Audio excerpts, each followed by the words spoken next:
কাতার বিশ্বকাপে একটি অন্যতম বিতর্কের বিষয় ছিল।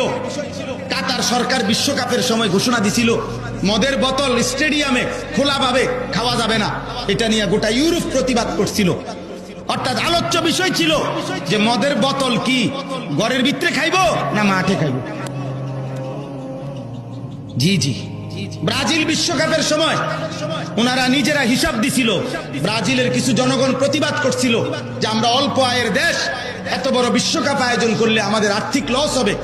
ব্রাজিল সরকার তখন হিসাব দিছিল, আমি নিজে পত্রিকায় দেখছি যে হিসাবের মধ্যে তাদের আয়ের যে খাত দেখাইছে তার মধ্যে একটা খাত হইল এই বিশ্বকাপ খেলা উপলক্ষে 1.5 মাসে যে পরিমাণ নারী হোটেল ভাড়া নিবে জিনা আর ব্যভিচার আর বেশ্যাবৃত্তির জন্য, এটার মধ্যে বিশাল বড় আর্থিক টাকা আসবে।